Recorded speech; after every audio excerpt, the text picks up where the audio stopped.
आज की मेरी वीडियो है पुरुषोत्तम मास का महात्म्य। इसके बारे में मैं आपको बताने जा रही हूँ। ये पुरुषोत्तम मास का कैसे नाम पड़ा, इसका क्या स्थान है साल के पूरे 12 महीनों में। कहते हैं एक बार जब ब्रह्मलोक में विष्णु भगवान और लक्ष्मी माता बैठे हुए थे तो उन्होंने एक सभा बुलाई जिसमें हर मास के देवी देवता वहाँ पहुँचे और हर मास के जो मालिक हैं वो पहुँचे। जैसे कार्तिक मास पहुँचा, चैत्र मास कहता है मेरे से नए साल की शुरुआत होती है, बैसाख कहता है मेरे में नई उपज होती है और जो नए नए कार्य किए जाते हैं। ऐसे सावन मास कहते हैं इसमें देवों के महादेवों की पूजा होती है। ऐसे सब मास कार्तिक कहता है मेरे में तुलसी और हरि का पूजन होता है। पर जो एक ये अधिक मास था वो अलग एक कोने में बैठा हुआ बड़ा सोच विचार कर रहा था कि मेरी कोई महिमा नहीं है, मेरा कोई स्थान नहीं है।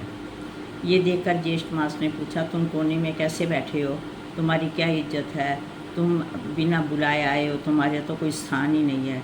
ये सुनकर अधिक मास को बड़ा कष्ट हुआ और उसने बहुत निराश होकर वहाँ से निकल पड़े।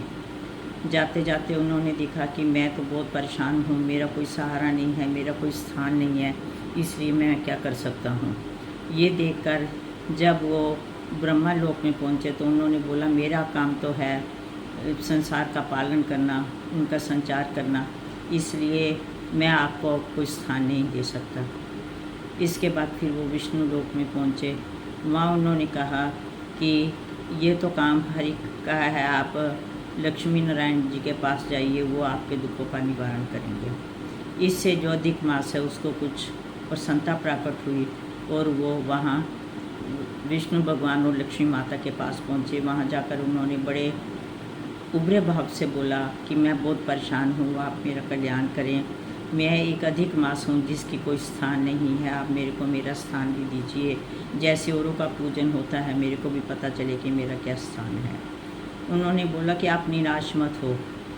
उन्होंने बोला हरि ने जो उठकर उनको अपने गले लगा लिया और उन्होंने बोला तुम्हारा स्थान मेरे हृदय में है, इसलिए आज से तुम मेरे ही पात्र हो, मेरे ही एक अंश हो।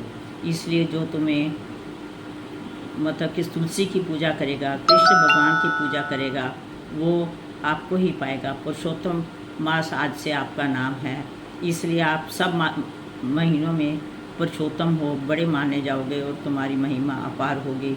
हर व्यक्ति जो है उस पुरुषोत्तम मास में जितना दान भक्ति जो कुछ भी करेगा उसका फल युगों युगों तक होगा। और मनुष्य जो है तुलसी की पूजा, धूप दान दीप सब कुछ ही इस महीने में होगा। इसलिए हरि ने उनको अपना स्थान देकर उनको प्रसन्न किया और जय जय श्री राधे का नाम जाप होने लगा।